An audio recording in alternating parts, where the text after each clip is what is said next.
नमस्कार दर्शकों, मेरे प्यारे भाइयों, आइए आप लोग के सामने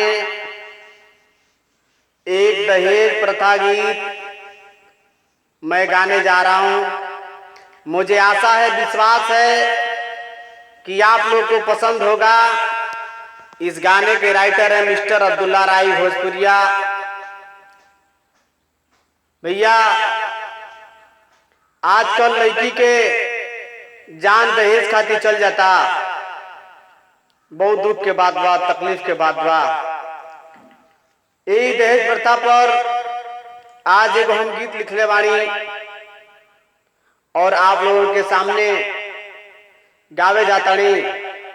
ये हमारा आशा बा, विश्वास बा कि आप लोगों के पसंद होई तो ये गाना सुनी और ये विचार करी और ये हमारे चैनल अब्दुल राही के सब्सक्राइबर करी और लाइक करी, कमेंट करी और बेल आइकन वाला घंटी के जरूर दबाई। ताई गीत बा कोने भाव से हम गीत के माध्यम से आप लोगों के बता रहे बनी। एगो लड़की बिया, ओकर शादी तय हो जाता।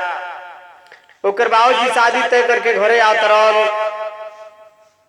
लड़की बात सुनतिया, तब अपने बाबूजी के समझावतिया, कहती है बाबूजी हो, बहुत खुशी के बात बा कि शादी तय हो गई, बढ़िया हो गई, लेकिन जमाना जुग के देखते हुए जौन दहेज तय कैले बाड़ा तो शादी से पहले भरपाई कर दिया।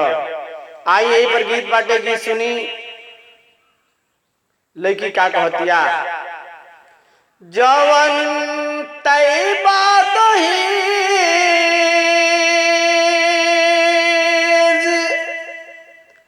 पापा दिया पहले भेज।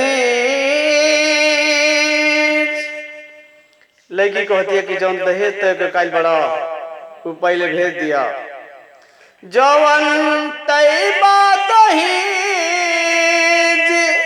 पापा दिया पहले भेज, ना तो दहेज खातिर सास ननद ताना मारिलो, ना तो दहेज खातिर पापा हमारे जान मारिलो, ना तो दहेज खातिर पापा हमारे जान मारिलो। जवन तय बात पापा दिया पहले भेज, ना तो दहेज खातिर सास ननद ताना मारिलो, ना तो दहेज खातिर पापा हमारे जान मारिलो, ना तो दहेज खातिर पापा हमारे जान मारिलो। लड़की कहतिया, लेके दहेज लोग धन बनावता हो, धन बनावेला, ओकरे नजरी में शर्म नहीं आवेला।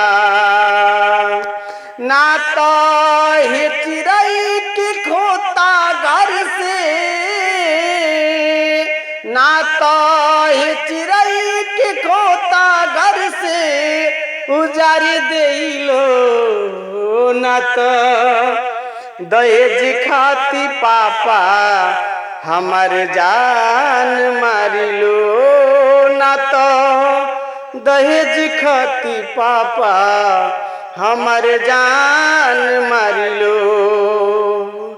अब्दुल्ला का कहतरल, बड़ी मेहनत से पोसल बाड़ी माई, बड़ी मेहनत से पोसले बाड़ी माई जाके समझा द तू ए अब्दुल राही हो जाके समझा द तू ए अब्दुल राही ना तो नजरिया से हमरा के ना तो नजरिया से हमरा के बिसार दिलो ना तो दहेज खाती पापा हमर जान मारिलो ना तो दहेज खाती पापा